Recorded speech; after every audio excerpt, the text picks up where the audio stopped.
కాకినాడ జగన్నాథపురంలోని 17వ డివిజన్లో రాష్ట్ర బీసీ సంక్షేమ సంఘం కాకినాడ సిటీ ప్రెసిడెంట్ ఉమ్మడి తూర్పుగోదావరి జిల్లా సంయుక్త కార్యదర్శి బడే కృష్ణ ఆధ్వర్యంలో అంతర్జాతీయ మహిళల దినోత్సవం ఘనంగా నిర్వహించారు. సందర్భంగా పలువురు మహిళలను వారు ఘనంగా సత్కరించారు. ఈ కార్యక్రమంలో బీసీ సంక్షేమ సంఘం జిల్లా అధ్యక్షులు గుత్తుల రమణ, జిల్లా ప్రధాన కార్యదర్శి మన్నె నాగేశ్వరరావు, సిటీ ఉపాధ్యక్షులు దాసరి వీరబాబు, కార్యదర్శి దారపు శిరీష, జాయింట్ సెక్రటరీ డి చిన్ని, వి శ్రీనివాసరాజు, వి ఉమామహేశ్వరి, విష్ణు, వి మాలతి, ఆర్ ధనలక్ష్మి, ఎస్ తాతాజీ, ఎం రామలక్ష్మి తదితరులు పాల్గొన్నారు.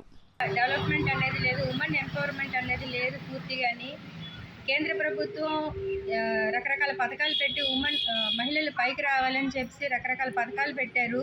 ఇది ఫెడరల్ సిస్టమ్ కాబట్టి రాష్ట్ర ప్రభుత్వం వాటితోటి మహిళలకి పెద్దపీట వేస్తుంది అన్ని రంగాల్లోని. అలాగే ఇప్పుడు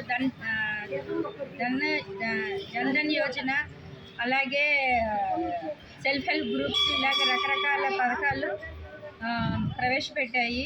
ఈ సెల్ఫ్ హెల్ప్ గ్రూప్స్ తర్వాత జెమ్ పోర్టల్ అనేది వాళ్ళు వ్యాపారం కూడా జెమ్ పోర్టల్ ద్వారా కూడా చేసుకోవచ్చు.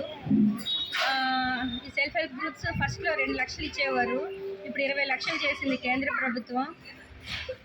దాంతో ఇప్పుడు రీసెంట్గా కూడా డ్రోన్ కూడా ఇస్తున్నారు. అలాగే అంటే ఎంపవర్మెంట్ అంటే ఏంటంటే మహిళలు వాళ్ళ కాళ్ళ మీద నిల్చుని పైకి రావాలని చెప్పి ఇతరుల దగ్గర కూడా ఏది ఆశించకుండా మొత్తం ఇండస్ట్రియల్ ఎంటర్ప్రినర్స్గా డెవలప్ అన్నది ముఖ్య ఉద్దేశం. అలాగే రీసెంట్గా ఏంటంటే మహిళలు రేపు వచ్చే ఎలక్షన్స్లో కూడా మహిళలు 2029 ఎలక్షన్స్లో కూడా 33% మహిళలకు ఇవ్వాలని చెప్పేసి కేంద్ర ప్రభుత్వం నిశ్చయించింది. అలాగే మహిళలు పొలిటికల్ గాను తర్వాత ఎంటర్ప్రినర్స్ గాను ముందుకు రావాలని చెప్పేసి కోరుకుంటున్నాను. నా ఆధ్వర్యంలో మా స్టేట్ ప్రెసిడెంట్ గారు కేశవ శంకర్ వచ్చిన పిలుపు మేరకు ఈరోజు 17వ వార్డు కోడిస్తంభ ధనముగుడి వద్ద ఈ కార్యక్రమం చేయడం జరుగుతుంది.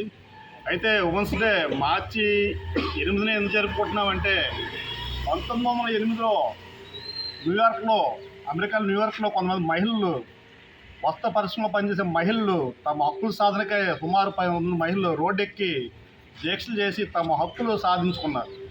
దాన్ని పురస్కరించుకొని మరుసటి సంవత్సరం ఓ సోషలిస్ట్ పార్టీ ఫిబ్రవరి 28ని మహిళా దినోత్సవం జరపడం జరిగింది.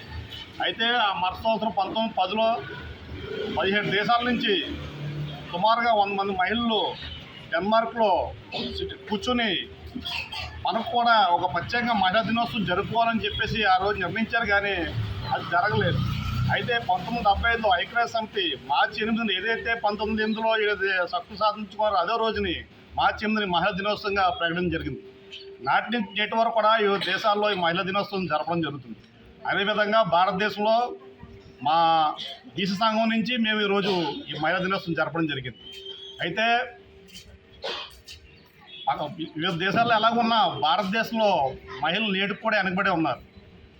ఇదే మహిళలకి ఉద్యోగాల్లో కానీ అదే చట్టసభల్లో కానీ మగవాళ్ళతో సమానంగా హక్కులు రావాలని ఈ సందర్భంగా నేను తెలియజేసుకుంటాను. మరి మార్చి 8వ తారీఖు అంతర్జాతీయ మహిళా దినోత్సవం సందర్భంగా మరి మా బీసీ సంఘ అధ్యక్షుడు, మా జిల్లా అధ్యక్షుడు గుత్తురామన్ గారి సంస్థలో ప్రెసిడెంట్ గారు బడే కృష్ణ గారి ఆధ్వర్యంలో 17వ వార్డులో ఈరోజు మహిళల్ని గౌరవించుకుంటూ ప్రతి ఒక్కరూ కూడా ఇంట్లో ఉన్న మహిళల్ని ఇంటి వరకే పరిమితం చేస్తారు. కానీ మా బీసీ సంఘం తరఫున నాయకులు ఎవరైతే ఉన్నారో మరి బడే కృష్ణ గారు, గుత్తురామన్ గారు, మిగతా నాయకులందరూ కూడా మరి మహిళలు ఇంటి వరకే కాదు ప్రతి రంగంలో కూడా ముందుకు వెళ్ళాలి, మహిళల్ని గౌరవించుకోవాలి అన్న ఉద్దేశంతో ఈరోజు మరి ధనంతల్లి గుడి వద్ద కొంతమంది మహిళల్ని తీసుకొచ్చి వారికి బట్టలు పెట్టి మరి పండు పలహారాలు ఇచ్చి మరి మిగతా మమ్మల్ని కూడా సాల్వా కలిపి సన్మానించడం అన్నది అది చాలా మంచి విషయం అండి.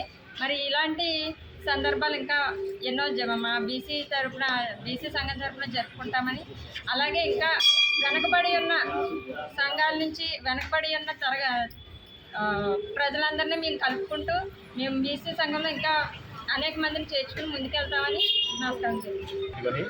మా బీసీ సంఘం జిల్లా అధ్యక్షుడిగా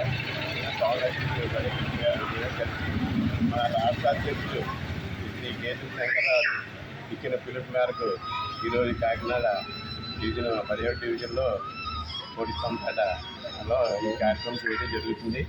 మరి మా రాష్ట్ర అధ్యక్షులు అయితే విజయవాడలో రాజధానిలో ఘనంగా రేపు కూడా రేపు మంత్రులు వాళ్ళు కూడా అటెండ్ అవుతారు అసలు మహిళా దినోత్సవ కార్యక్రమానికి.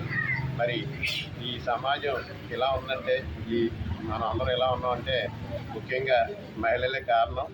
మహిళలు లేనిదే అసలు ఏమీ లేదు. సృష్టికి మూలం మహిళ. మరి మహిళలే ఎంతో ఓర్పుగా ఎంతో బాధ్యతగా ఉంటారు. చదువుకుంటే ఆ కుటుంబం అంతా బాగుపడుతుంది. అలాగే ఉద్యోగం అన్ని రంగాల్లో ఇప్పుడు ముందున్నారు. అలాగే ఇంకా రాజకీయాల్లో కూడా బాగా రాణిస్తున్నారు. ఇంకా మంచిగా అభివృద్ధి చెంది మహిళలు ఎంత అభివృద్ధి చెందితే అంతగా సమాజం, దేశం, ప్రపంచం అంతా బాగుంటుంది. అలా భగవంతుడు మహిళలకు ఇంకా ఎన్నో అవకాశాలు, ఆరోగ్యాలు